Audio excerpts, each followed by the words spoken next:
இன்னைக்கு தமிழ்நாடு நாள் நம்ம எல்லாம் கொண்டாடிக்கிட்டு இருக்கோம். கேரளாவில் கேரள நாள் கொண்டாடுறாங்க, மலையாள நடிகர்கள் வாழ்த்து தெரிவிக்கிறாங்க. கர்நாடகாவில் கன்னட நாடு கொண்டாடுறாங்க, அதுக்கு கன்னட நடிகர்கள் வாழ்த்து தெரிவிக்கிறாங்க. ஆந்திராவில் வந்துட்டு பார்த்தீங்கன்னா அவங்க ஆந்திர நாள் கொண்டாடுறாங்க, தெலுங்கு நடிகர்கள் வாழ்த்து தெரிவிக்கிறாங்க. தமிழ்நாடு நாள் நம்ம கொண்டாடுறோம், ஒருத்தவங்க கூட வாழ்த்து தெரிவிக்கலைங்க. ஏன்னா இங்க இருக்கிறது வந்துட்டு கேரளாவில் இருக்கிறது கேரள நடிகர் சங்கம், கர்நாடகாவில் இருக்கிறது கர்நாடக நடிகர் சங்கம், ஆந்திராவில் இருக்கிறது தெலுங்கு நடிகர் சங்கம், தமிழ்நாட்டில் இருக்கிறது தென்னிந்திய நடிகர் சங்கம். தமிழ்நாடுன்னு ஒரு பேர் எதுக்கு வச்சோம்? அமைப்புகளுக்கெல்லாம் வைக்கிறதுக்கு தானே. கர்நாடக போக்குவரத்து கழகம், ஆந்திர போக்குவரத்து கழகம், நமக்கு மட்டும் அரசு போக்குவரத்து கழகம். ஏன் தமிழ்நாடுன்னு சொல்றதுக்கு உங்களுக்கு எங்க வலிக்குது இல்லைங்களா? அப்ப இப்படிப்பட்ட ஒரு மோசமான நாள்ல இன்னைக்கு இருந்துகிட்டு இருக்கோம். இன்னைக்கு என்ன சொல்றாங்கன்னா, நாங்கள் தமிழ்நாட்டுக்கு 1967 ஆண்டுல தான் பேர் வச்சோம், அதனால அன்னைக்கு தான் தமிழ்நாடு நாள்ன்றாங்க. நீங்க சிந்திச்சு பாருங்க, இவங்களா நமக்கு பேர் வச்சாங்க. ஒரு பெரிய கல்வெட்டு இருக்கு, நமக்கு எதிராக இருந்த ஒரு அரசன் காரவேலன் அப்படிங்கிற ஒரு அரசன், அவன் அத்திகுமான்ற பகுதியில் ஒரு கல்வெட்டு வைக்கிறான். அந்த கல்வெட்டில என்ன சொல்றான்னா, நான் வந்து தமிழக அரசர்கள்லாம் ஜெயிச்சேன் அப்படின்றான். ஜெயிச்சு நான் எப்படி வந்து அந்த போரை முடிவு கொண்டு வந்தேன்னா, தமிழக அரசர்களுடைய கூட்டணி இருந்தது, திரிமில தேச சங்காத்தம். திரிமிலன்னா தமிழர், அவங்களுக்கு வாயில நுழையாதனால திமிழில. கொஞ்சம் பேருக்கு வந்து அந்த திராவிடர் இருப்பாங்க, கொஞ்சம் பேர் திமிழர் இருப்பாங்க. பாவம், தமிழ்னு வாயில நுழையாத இன மக்கள் பயன்படுத்தக்கூடிய அரிய சொற்கள் அதெல்லாம். திரிமில தேச சங்காத்தம்னா அவர்கள்லாம் ஒன்று சேர்ந்த கூட்டணி, தமிழ் தேச கூட்டணி. அந்த கூட்டணி ரொம்ப காலமாக ஆட்சி பண்ணிட்டு இருந்தாங்க. அவங்க ஆட்சியை நான் தான் கிமு 2வது நூற்றாண்டுல முடிவுக்கு கொண்டு வந்தேன் அப்படிங்கிறதா அந்த கல்வெட்டு. அந்த கல்வெட்டில் அதான் சொல்றப்போ, இந்த திரிமில தேச சங்காத்தத்தை நான் முடிவுக்கு கொண்டு வந்தேன் அப்படின்றாங்க. இந்த 3 அரசுகளும் ஒன்றாக சேர்ந்து ஒரு கூட்டணி அமைச்சு ஆட்சி பண்ணாங்கல்ல, அந்த கூட்டணி தான் தமிழ்நாடு. சேர நாடு, சோழ நாடு, பாண்டிய நாடு, 3ம் சேர்ந்தது நமது தமிழ்நாடு. ஏன்னா இது நடந்த காலகட்டம் என்னன்னு நம்ம பார்க்கணும். அவர் சொல்றாரு, 1300 ஆண்டுகளாக இருந்த அந்த கூட்டணியை நான் உடைச்சேன் அப்படின்னு அந்த கல்வெட்டில் சொல்றாரு. சில பேர் அது 1300 ஆண்டெல்லாம் கிடையாதுங்க, மகாவீர் இறந்த 113 ஆண்டுக்கு பின்னாடி அப்படின்றாங்க. இவங்க சொன்ன மாதிரி மகாவீரர் இறந்த 113 ஆண்டுக்கு பின்னாடின்னு வச்சா கூட கிமு 414வது ஆண்டுல தமிழர்கள் ஒன்றாக சேர்ந்து தமிழ்நாட்டுக்கு வெளியே ஆட்சி செய்தார்கள் என்ற செய்தி நமக்கு அந்த கல்வெட்டுல இருந்து கிடைக்குது. இல்ல அவர் கல்வெட்டுல சொன்னது பொய்யுங்க, அப்படி நடக்கல அப்படின்னு சொன்னோம்னா அப்படி சொல்ல முடியாது. அதுக்கு இன்னொரு சான்று இருக்கு. சங்க இலக்கியத்துல அகநானூறுன்னு ஒண்ணு இருக்கு. அதுல மாமூலனார்ங்கிற ஒரு புலவர் இருக்கிறாரு. நாங்க காலம் கணிக்கிறதுக்கே மாமூலனார் காலத்தை தான் எடுத்துப்போம். கிமு 4வது நூற்றாண்டுல இருந்த புலவர். அவர் இடத்துல சொல்றாரு, தமிழ் கெழு மூவர் காக்கும் மொழிபெயர் தேயத்தை அப்படின்றார். தமிழ் தேயம் நம்முடைய தேயம், தமிழ்நாடு நம்முடைய நாடு.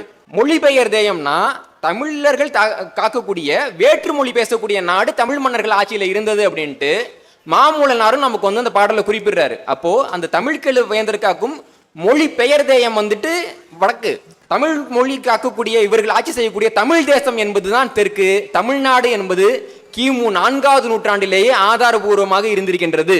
இல்லைங்க, தமிழ்நாடுன்னா எனக்கு தமிழ்நாடுன்னு தான் வேணும் அப்படின்னு யாராவது சொன்னாங்கன்னா, சங்க இலக்கியத்தில் ஒன்றான பரிபாடல்ல பார்த்தோம்னா தன் தமிழ் வேலி தமிழ்நாட்டகம் எல்லாம் என்றே வருது. எங்க சங்க இலக்கியமான பரிபாடல்ல. இல்லைங்க, பரிபாடலை ஒத்துக்க மாட்டோம் அப்படின்னா சிலப்பதிகாரத்தை எடுத்து பார்த்தீங்கன்னா தென் தமிழ்நாடு ஆளும் வேந்தர் அப்படின்னு ஒரு இடத்துல வருது. இமிழ்கடல் வேலியை தமிழ்நாடு ஆக்கிய இது நீ கருதினை ஆயின்னு இன்னொரு இடத்துல வருது. இதுக்கெல்லாம் மேல இந்த நிலத்தை ஆண்ட அரசர்கள், இப்ப சேரன் வந்து தன்னை சேரன்னு சொல்லிக்கணும், பாண்டியன் தன்னை பாண்டியன்னு சொல்லிக்கணும், சோழன் தன்னை சோழன்னு சொல்லிக்கணும். ஆனால் இவர்கள் அனைவருமே தங்களை தமிழர்கள் என்று சொல்லிக் கொண்டார்கள். ராஜராஜ சோழன் தனது திருக்கோவிலூர் கல்வெட்டுல தன்னை எப்படி குறிப்பிட்டார்னா, தன் தமிழ் நாடன் ராஜராஜ சோழன் என்று தன்னை குறிப்பிட்டுக் கொள்கிறார். இது நம்ம உறுதியா சொல்ல வேண்டிய காலகட்டம். ஏன்னா தமிழ்நாட்டில் இருக்கக்கூடிய கொஞ்சம் பேருக்கு முதல் எழுத்து இல்லாத காரணத்தினால அவர்கள் வந்து ராஜராஜன் எங்களது முன்னோர், அவர் தெலுங்கு பேசிட்டு இருந்தார் அப்படின்லாம் சொல்லிக்கிட்டு இருக்காங்க. ஆனா ராஜராஜன் தன்னை என்ன சொல்றாருன்னா, தண்டமிழ் ராதன், தமிழ்நாட்டை சேர்ந்தவனான ராஜராஜ சோழன் என்று அவரே தன்னை குறிப்பிட்டுக் கொள்கிறார். 13வது நூற்றாண்டுல பல்லவ மரபுல வந்து காடவர் கோன் ஆட்சி செய்கிறார். அவர் என்ன சொல்றாருன்னா, அவருடைய பட்ட பெயர் என்ன தெரியுமா? தமிழ்நாடு காத்த பெருமாள். ஒரு அரசனோட பேரு தமிழ்நாடு காத்த பெருமாள் அப்படின்றாரு. இது எல்லாம் பின்னாடி நம்ம வந்து 11வது நூற்றாண்டுக்கு வரோம். 11வது நூற்றாண்டுல இளம்பூரணர் உரை எழுதுறப்போ ஒரு கேள்வியும் பதிலும் எப்படி எளிமையா இருக்கணும் தெரியுமான்னு உதாரணம் சொல்றப்போ, நும் நாடு யாது எனின் அது தமிழ்நாடு எனல்ங்கிறார். கேள்வி எளிமையா, உன் நாடு எதுன்னு கேட்டா தமிழ்நாடுன்னு சொல்லியா அப்படின்றாரு. இது வந்து 11வது நூற்றாண்டுல. இதுக்கெல்லாம் பின்னாடி 12வது நூற்றாண்டோட இறுதியில கம்பர் வர்றாரு. நம்ம எவ்வளவு பேர் கம்பராமாயணம் படிச்சிருக்கோம்னு தெரியல. கம்பர் சொல்றாரு, கிஷ்கிதா காண்டத்துல பிறக்கம் உற்ற மலைநாடு நாடி அகன் தமிழ்நாட்டில் பெயர் தீர்மாதோ. கம்பர் தமிழ்நாட்டில் என்ற தென் தமிழ்நாட்டினை எங்கனும்.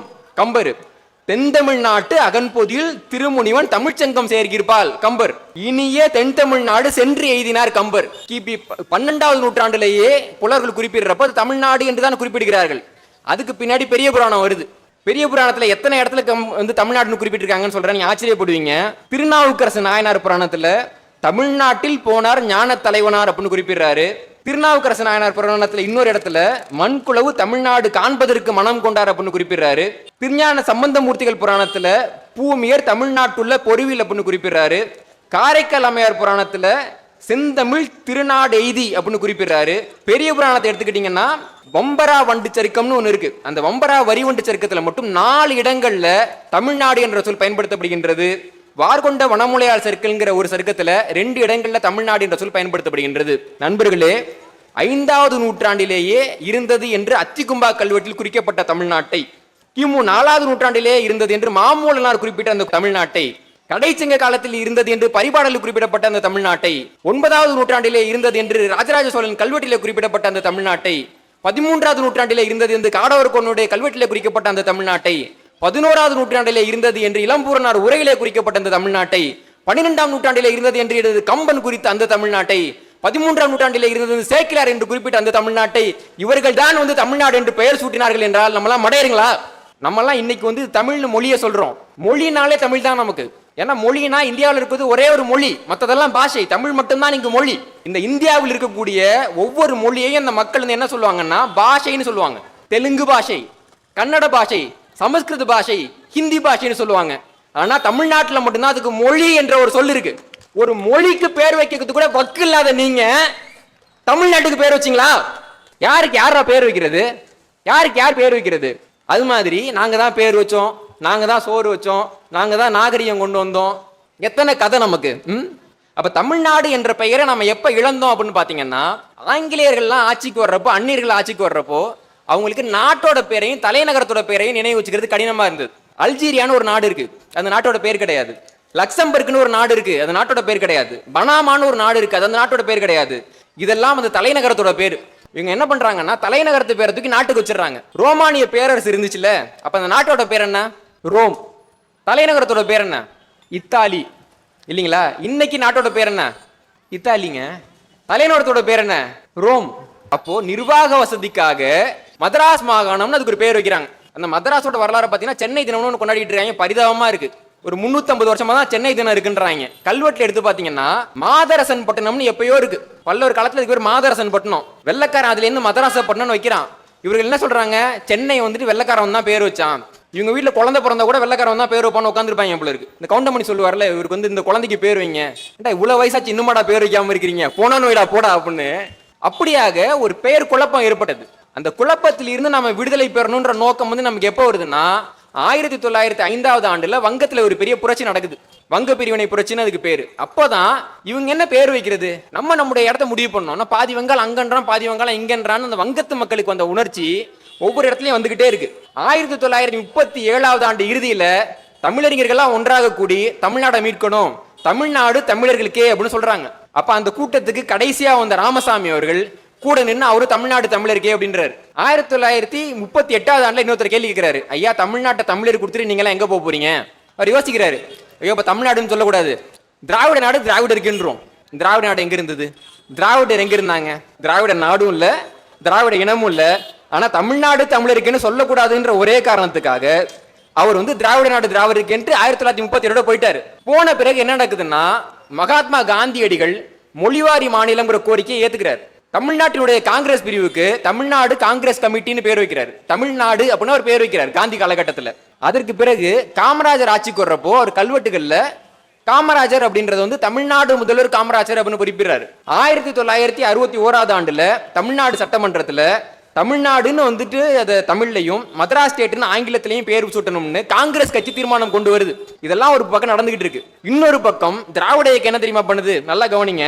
தமிழ்நாட்டை தனியாக பிரிக்க வேண்டும் என்பது தமிழரசு, தமிழராட்சி, தமிழ் மாகாணம் என்று பேசப்படுவன எல்லாம் நம்முடைய சக்தியை குறைப்பதற்காகவும் செய்யப்படுகின்ற காரியங்கள் என்பதை நீங்கள் உணர வேண்டும். 1947 விடுதலையில ஈவே ராமசாமி மொழி வழி மாநிலங்கள் பிரிவதில் உள்ள கேட்டையும் விபரீதத்தையும் முன்னரே பலமுறை எடுத்துக்காட்டியுள்ளோம். மீண்டும் கூறுகின்றோம், மொழி வழி மாகாண கிணற்றில் தமிழர்கள் கலந்து கொள்ள வேண்டாம். 1947 விடுதலை. மொழிவாரி என்பதை பற்றி சில சொல்கிறேன். மொழி மீது ஒரு நாடு எதற்காக பிரிய வேண்டும்? ஜாதியின் மீது, மதத்தின் மீது, இனத்தின் மீது என்றால் அதற்கு ஒரு அர்த்தம் உண்டு. ஒரு ஜாதிக்கார ஒரு நாட்டை உருவாக்கினா அதுக்கு அர்த்தம் இருக்கு. ஒரு மொழிக்காரெல்லாம் நாட்டை உருவாக்க கூடாது. எப்போ 1953 விடுதலையில ஈவே ராமசாமி எழுதுறாரு. அப்பெல்லாம் எழுதிக்கிட்டு இருக்கப்போ பக்கத்துல ஒரு சொந்த மாநிலமான ஆந்திராவில் ஒரு பிரச்சனை வருது. ஆந்திர மாநிலத்தில் வந்துட்டு பெரிய போராட்டம்லாம் பண்ணி மொழி வழி மாநிலம் கொடுப்போன்ற உத்தரவாதத்தை நேரு வந்து 1953 கொடுக்குறாரு. கொடுத்த உடனே அப்படியே ஒரு பல்டி, மொழி வழி மாநிலம் நல்லது, தமிழர்கள் தமிழ்நாடு கோரலாம் அப்படின்னு ஈவே ராமசாமி சொல்றாரு. அதற்கு பின்பாகத்தான் இங்க வந்துட்டு 1965 உண்ணாவிரத போராட்டங்கள்லாம் நடக்குது. அதன் விளைவாக 1967 ஜூலை மாதத்துல மதராஸ் மாகாணம் மீண்டும் தமிழ்நாடாக பெயர் மாற்றப்படுகின்றது. அப்போ இந்த போராட்டத்தை ஆரம்பத்தில் தொடங்கி வைத்தவர்களும் திராவிடர்கள் கிடையாது, நடுவில் அதை தொடர்ந்து வைத்தவர்களும் திராவிடர்கள் கிடையாது. இந்த போராட்டத்துக்காக ஒரு நாள் கூட உண்ணாவிரதம் திராவிடர்கள் இருந்தது கிடையாது. நல்லா கவனிச்சு பாருங்க, திராவிடர் கழகம் உண்ணாவிரதம் இருந்ததுன்னு எங்கேயாவது கேள்விப்பட்டிருக்கீங்களா? ஏதாவது ஒரு இடத்துல ஒரு முறை கூட உண்ணாவிரதத்தை நிகழ்த்தாத ஒரு இயக்கம் தமிழ்நாட்டில் இருக்குன்னா அது திராவிடர் கழகம்.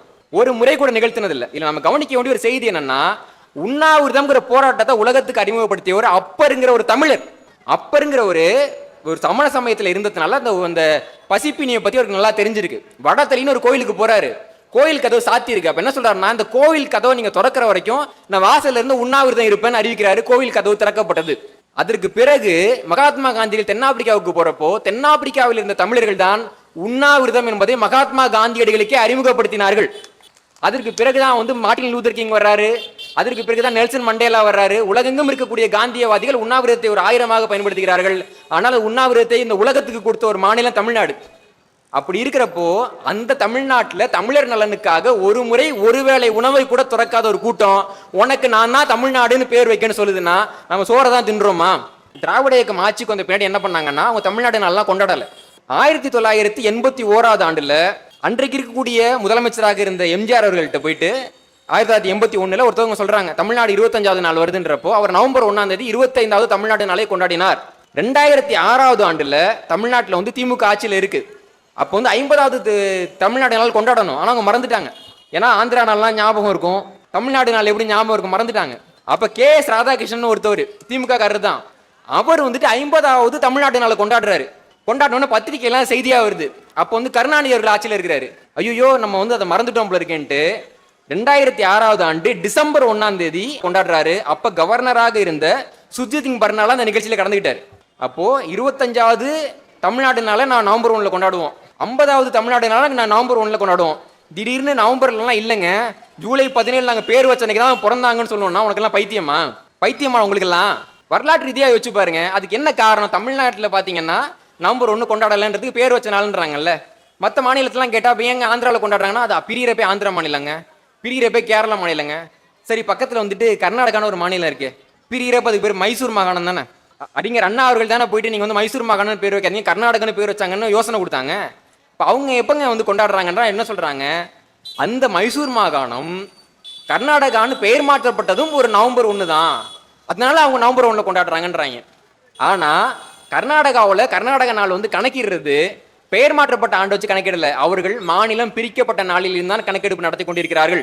மானம் உள்ள, இனத்தை நேசிக்கக்கூடிய, அறிவுள்ள அனைத்து தமிழர்களுக்கும் நவம்பர் 1 தான் தமிழ்நாடு நாள். தமிழ்நாடு நாள். மதுரையை வந்து சங்க இலக்கியத்தில் எப்படி குறிப்பிடுறாங்கன்னா, திருமாமதுரைன்னு குறிப்பிடுவாங்க.